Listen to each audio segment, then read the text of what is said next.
প্ৰগতিৰ পথত বুলিছে শতযোজন বাট পৰিৱৰ্তনৰ জোৱাৰেৰে ৰচিছে তেওঁলোকে নতুন ইতিহাস সুখিত নিপীড়িত নিষ্পেষিতৰ আশীৰ্বাদ স্বৰূপ হৈ তেওঁলোকে গাইছে সমৃদ্ধিৰ জয়গান আন্ধাৰৰ বিপৰীতে আলোকৰ সন্ধান দিওঁতা এটি বেংক হৈছে বন্ধন বেংক বন্ধন বেংক কেৱল মাত্ৰ এটা বিত্তীয় প্ৰতিষ্ঠান নহয় সামাজিক দায়বদ্ধতাৰে সমাজ পৰিৱৰ্তনৰ দায়িত্বভাৰ গ্ৰহণ কৰা এটি সামাজিক সংস্থা এই কথা তেওঁলোকে প্ৰতিষ্ঠানটোৰ আৰম্ভণি কালৰে পৰাই প্ৰমাণ কৰি আহিছে নজিৰ স্থাপন কৰি দাঙি ধৰিছে অলেখ অযুত জিয়া উদাহৰণ যি সময়ত সমগ্ৰ ভাৰতবৰ্ষত আৰ্থিক দুৰৱস্থাৰ বাবে লক্ষ লক্ষ মানুহ চৰম দৰিদ্ৰ অৱস্থালৈ অৱনমিত হৈছিল ঠিক তেনে সময়তে বন্ধন বেংকে দেশৰ সামগ্ৰিক পৰিৱেশ সলনি কৰাৰ মানসেৰে উদ্যোগ গ্ৰহণ কৰিছিল জন্ম দিছিল বন্ধন বেংকৰ তাৰ পিছৰে পৰা বন্ধন বেংকে সামাজিক বন্ধনৰে সকলোৰে সৈতে হাতে হাত ধৰি আগুৱাই গৈ আছে ৰচিছে নতুন ইতিহাস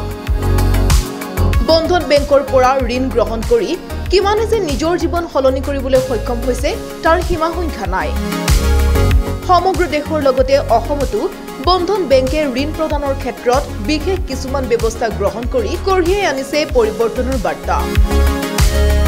অসমৰ বিভিন্ন প্ৰান্তৰ লগতে বঙাইগাঁৱৰ বিলাসীপাৰাৰ হালাগুৰা শাখায়ো বিশেষ কৰ্মৰাজিৰে আগবঢ়াইছে অভিনৱ অৱদান হালাকুৰা অঞ্চলৰ বিভিন্ন নিবনুৱা যুৱক যুৱতীৰ পৰা আৰম্ভ কৰি পিছপৰা বহু পুৰুষ মহিলাকো ঋণ প্ৰদানেৰে স্বাৱলম্বী কৰি তোলাত চেষ্টাৰ ক্ৰুটি কৰা নাই সেই বহু যুৱক যুৱতীৰ মাজৰ পৰা আমি আজি আপোনালোকক ইয়াৰে তিনিগৰাকী ব্যক্তিৰ বিষয়ে উল্লেখ কৰিব খুজিছো ইয়াৰে প্ৰথমগৰাকী মিজানুৰ ৰহমান তেখেতে আৰম্ভণিতে 20,000 টকা লোন লৈ বৰ্তমান তেওঁ 3 লাখ টকাৰ লোনেৰে চলাই আছে ব্যৱসায় লোন লৈ তেওঁ নিজৰ ই-ৰিক্সা আৰু বেটাৰী দোকানখনৰ ব্যৱসায় সম্প্ৰসাৰণ কৰিছে বন্ধন বেংকৰ সহজ ঋণ ব্যৱস্থাক ধন্যবাদ জনাই মিজানুৰ ৰহমানে প্ৰতিবিম্ব লাইভক এনেদৰে কয় মোৰ নাম মোহাম্মদ মিজানুৰ ৰহমান মই বন্ধনৰ পৰা 3 লাখ টকা লোন লৈছিলো লোন লৈ বিজনেছ আৰম্ভ কৰিলো তাৰ পিছত দেখা গ'ল যে নাম বিজনেছটো মোৰ ভালে চলি আছে মই ভালদৰে ল'ৰা ছোৱালী পঢ়াশুনা কৰাই আছো কোনো ধৰণৰ অসুবিধা নাই কিন্তু বন্ধনৰ পৰা লোন লৈ মই বহুত লাভ পাইছো বা সুখী হৈছো মই বন্ধনক এনেকুৱা হয় কৰাৰ কাৰণে বন্ধন বেংকক মই ধন্যবাদ জ্ঞাপন কৰিছো মোক এই লোনটো দি মোক ব্যৱসায় কৰাৰ কাৰণে সুযোগ দিছে এই কাৰণে বন্ধনক মই ধন্যবাদ জ্ঞাপন কৰিছো মই বেটাৰী দোকান দিছিলো প্ৰথম তাৰ পিছত ই-ৰিক্সা টোটো দোকান দিলো হ্যাঁ মই লাভৱান হৈছো মই 3 লাখ টকা দি লোন লৈ এই যে কেইমাহ ধৰি চলাই আছো দোকান মই বহুত লাভৱান হৈছো বন্ধনত যদি কোনোবাই যদি বিজনেছ কৰিব বিচাৰে বন্ধনৰ পৰা লোন লৈ বিজনেছ কৰিলে লাভৱান হ'ব পাৰিব মিজানুৰ ৰহমানৰ দৰে গেলামালৰ দোকান দিয়া আমিনুৰ ৰহমানেও প্ৰথমে 20,000 টকাৰ লোন লৈ বৰ্তমান 2 লাখ টকাৰ লোনেৰে ব্যৱসায় চলাই আছে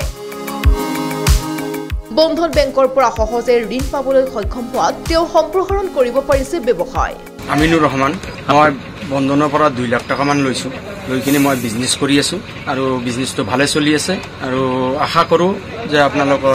এই বন্ধনৰ জৰিয়তে আৰু বেলেগ মানুহ এনেকুৱা সহায় পায় মই বন্ধনৰ পৰা লোন লৈ কিনি মই বাচ্চাৰ পঢ়াশুনা আৰু মই নিজে চলি আছো মোৰ ফেমিলি চলাই আছো এনেকৈ চলি আছো মই ভাল লাগিছে বন্ধনক ধন্যবাদ জনাও ইয়াৰ লগতে বন্ধন বেংকৰ হালাকুৰা শাখাৰ পৰা ঋণ লৈ পংকজ বৰ্মন নামৰ লোকজনে সুপ্ৰতিষ্ঠিত হৈ পৰিছে তেওঁ প্ৰথমে বন্ধন বেংকৰ পৰা 50,000 ঋণ লৈ এখন গাহৰিৰ ফাৰ্ম স্থাপন কৰে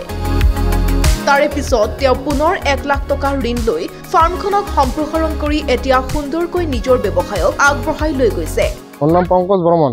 মই বন্ধনৰ পৰা 1 লাখ টকা লোন লৈছিলো লোন লোৱাৰ পিছত মই গাহৰি 3টা আনিছিলো এটা মতা 2টা মাইকী আনাৰ পিছত মই লোন নিকিনি মই ঘৰটো বনালো ঘৰটো বনাৰ পিছত মই গাহৰিটো বৰ কৰি আছো পোৱালি বিক্ৰী কৰো ডাঙৰ কৰাৰ পিছত বিক্ৰী কৰো কৰাৰ পিছত আৰু বন্ধনৰ লোনটো কিস্তিটো ঘূৰাই দি আছো পঢ়াশুনা কৰাইছো ল'ৰা ছোৱালী কিছু মই লাভ দিছে খাই আছো এইটো বন্ধনক ধন্যবাদ মইতো প্ৰথমতে লৈছো 50,000 তাৰ পিছত বছৰত লৈলো 1 লাখ এতিয়া আৰু কিবা কিমান টকা লওঁ চিন্তা কৰি আছো প্ৰায় 35 কৰো অধিক গ্ৰাহক থকা এই শাখাটোৱে এতিয়া সমগ্ৰ অঞ্চলটোতেই প্ৰগতিৰ জোৱাৰ আনি সামাজিক পৰিৱৰ্তনত লৈছে আগভাগ সানোৱাৰ হুছেইনৰ ৰিপৰ্ট প্ৰতিবিম্ব লাইভ